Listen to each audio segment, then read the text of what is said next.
204 number آیت میں یہ شاید ایک لنک اس کا پیچھے بتا دوں کہ اس کا کیا ربط ہے پچھلی آیات جو آخر میں ایک دو ذکر ہے، اس میں اللہ نے انسانوں کی ایک تقسیم کی تھی، حاجیوں کی تقسیم کی تھی، حاجیوں کی ایک تقسیم کی تھی کہ حاجیوں میں وہ جو حج کر چکا ہے، دیندار ہے، پیسے لگا چکا ہے، محنت کر چکا ہے، قربانی کر چکا ہے، سر منڈوا چکا ہے، اس کے باوجود ابھی بھی اور بیٹھا بھی کعبہ میں ہے اور ادھر ہی حج کے مواقع میں بیٹھا ہے، اور ادھر بھی اس کی دعا کا جو فوکس ہے، جو دعا وہ کر رہا ہے، وہ کیا کر رہا ہے؟ ربنا آتنا فی الدنیا۔ اور دوسری طرف ایسا انسان ہے جو دنیا سے کٹا ہوا ہے، دنیا سے محروم ہو کے اپنے آپ کو پاکیزہ رکھ کر حج کر کے بیٹھا ہے، اور وہ ادھر دعا کر رہا ہے کہ اے اللہ ہمیں حسنہ دینا، اور وہ حسنہ بھی جو تیری نظر میں حسنہ ہے، ہماری نظر کی حسنہ کی بات نہیں ہو رہی، وہ والی حسنہ۔ تو بہرحال وہ جو دو قسمیں انسانوں کی تھی، تقریباً آپ یوں سمجھیں کہ وہ دونوں قسمیں آگے ابھی ان کی یہ بھی اسی ٹائپ کی دو آیات ہیں، ایک 204 اور 207 نمبر آیت۔ دیکھیں فرماتے ہیں وَمِنَ النَّاسِ، جب اللہ لفظ ناس استعمال کرتا ہے تو اس کا مطلب یہ ہے کہ یہ بات یونیورسل ہے۔ بات کیا ہے؟ یونیورسل ہے، یعنی کائناتی ہے، یعنی بین الاقوامی ہے، عالمی ہے، یوں کہہ لیں عالمی بات ہے، عالمی بات ہے، یعنی جدھر بھی جائیں یہ فارمولہ اسی طرح نافذ ہوگا۔ اللہ نے بھی اکثر جگہ جہاں جہاں ناس کا لفظ استعمال کیا ہے، اس کا مطلب یہ ہے کہ بات عمومی ہے، صرف مومنین یا مسلمانوں کے بارے میں نہیں ہے، یا اس امت کے بارے میں نہیں ہے، ناس کے بارے میں ہے۔ تو اس کی اتنی وسعت کو کیا کیا گیا؟ مفسرین، سادہ مفسرین نے جو ہے وہ کیا کیا؟ محدود کیا۔ میں یہ باتیں جب کرتا ہوں تو خود مجھے بھی احساس ہوتا ہے کہ کچھ زیادہ ہی وہ ہو جاتی ہیں اس قسم کی باتیں سخت، کہ بھائی پچھلے مفسرین بھی کیوں، یعنی وہ اتنے بھی ناغلط تھے یا اتنے کم توجہ تھے کیا؟ یہ کس طرح کی باتیں ہیں؟ لیکن جو حقائق ہیں وہ یہی ہیں۔ وجہ یہ ہے کہ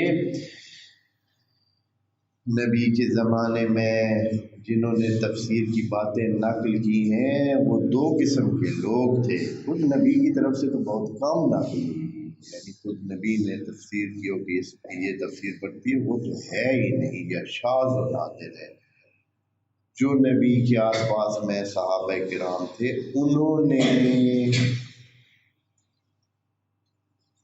اپنی سمجھ نقل کی۔ مثلا ابن عباس نے کہا ہے کہ اس کا معنی یہ ہے، ضحاک نے کہا ہے یہ معنی ہے، زہری نے کہا ہے یہ معنی ہے، دوسرے نے کہا ہے یہ معنی ہے۔ پھر اس کے ساتھ ایک دوسرا گروپ تھا۔ دوسرا گروپ کون تھا؟ وہ تھے یہودی اور نصرانی، زیادہ تر یہودی، جو اپنی کتابوں کو پہلے سے انجیل اور تورات کو پڑھ کر ان کی تفسیریں، ان کی تعویلیں اور ہر چیز وہ اپنے ذہن میں رکھتے تھے۔ مسلمان یہ تو بیچارے عرب تو کچھ بھی نہیں جانتے تھے، وہ سب چیزیں جانتے تھے۔ پھر انہوں نے ساری باتیں بتائی کہ یہ جو بات نبی، یہ جو قرآن میں بات ہے اس کا اصل مطلب یہ ہے، یہ جو بات قرآن میں آئی ہے اس کی تفصیل یہ ہے۔ یہ جو جناب حوا کا نام کس نے دیا؟ مسلمانوں نے نہیں دیا، یہ انہوں کی طرف تھی۔ جناب آدم کے دو بیٹے تھے، ایک کا نام حابیل تھا اور ایک کا نام قابیل، یہ کس نے نام دیے؟ یا یہ جو قصوں کی تفصیلیں ہیں یہ ساری کی ساری جو ہے اسرائیلیات ان کو کہتے ہیں۔ مفسرین خود بھی جانتے ہیں کہ بھری ہوئی ہیں، یعنی خود اعتراف شدہ بات ہے جو میں کہہ رہا ہوں، کہ اعتراف شدہ ہے کہ ہماری تفاسیر اسرائیلیات سے بھری ہوئی ہیں، یعنی تفسیر قرآن کی کی کنہوں نے ہے؟ اہل یہود، اس لیے کہ وہ پڑھے لکھے تھے، وہ علم رکھتے تھے، وہ کچھ نہ کچھ کتابوں سے وابستہ تھے، جبکہ جو ادھر نئے مسلمان ہونے والے تھے یہ بالکل صاف ستھرے تھے، یعنی علم کے حوالے سے، پڑھائی لکھائی کے حوالے سے بالکل ایسے خالی ہاتھ تھے، سوائے چند کے۔ یہ سب کو پتہ ہے کہ نبی کے آس پاس میں کچھ لوگ تھے جو لکھنا اور پڑھنا تھا، صرف چند تھے، چند تھے، مثلاً اگر آپ کہیں کہ 4 تھے، 5 تھے، 7 تھے تو بس اتنا ہی بہت ہے، باقی سارے زبانی عالم تھے، زبانی عالم، یعنی بس نبی نے جو بات کی ہے وہ ان کو اسی طرح اگر یاد رہ جائے، سمجھ آ جائے، یاد رہ جائے، اور پھر انہوں نے نقل کی ہے، انہوں نے یہ تفاسیر جو ہے نا نقل، اس لیے اور پھر اگلوں نے، اگلی جو تابعین تھے یعنی صحابہ کے بعد آنے والی جو جیل ہے یا نسل ہے، انہوں نے اسی کو لے لیا اور اسی کو فائنل سمجھ لیا، حالانکہ ان کو کوئی یعنی لغت کا اتنا بہت بڑا وہ نہیں تھا، سمجھ نہیں تھی۔ بہرحال ایک سلسلہ ہے، لیکن خدا کریم نے یہ رحم کیا اور کرم کیا کہ کتاب کو محفوظ انداز میں ہم تک پہنچایا۔ اب جو اگلی نسلیں ہیں وہ عربی مبین کے قاعدے کو لے کر کے یہ قرآن عربی مبین میں یا لسان عربی مبین میں آئے ہوئے، عربی مبین کو پڑھے اور اس سے حاصل کرے، عربی مبین کا علم حاصل کرے،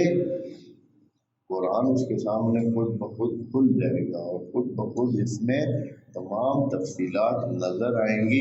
اور کسی کے پیچھے سے بتانے کی ضرورت ہی نہیں ہے، اس لیے کہ یہ خود کیا ہے، تبیانا لکل شے ہے، خود اس میں ساری چیزیں موجود ہیں، کسی کے بتانے کی ضرورت نہیں ہے۔ یہ عربی مبین میں ایسا خود مبین کا لفظ لگا ہوا ہے، یا تو خدا کی اس بات کو کوئی کہے کہ نہیں ہے، یہ بات ہی ٹھیک نہیں ہے۔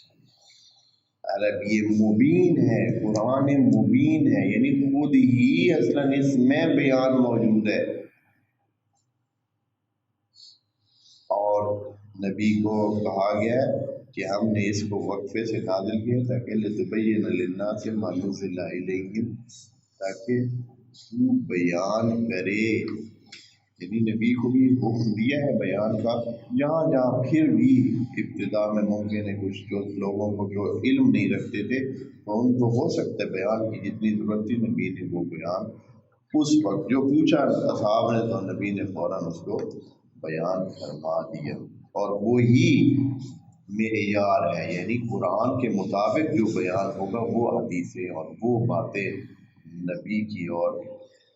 جو اس کے نائبین ہیں ان کی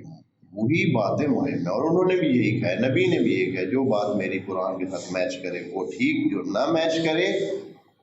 اس کو آپ بالکل بھی نہ لیں، وہ ہماری بات ہے ہی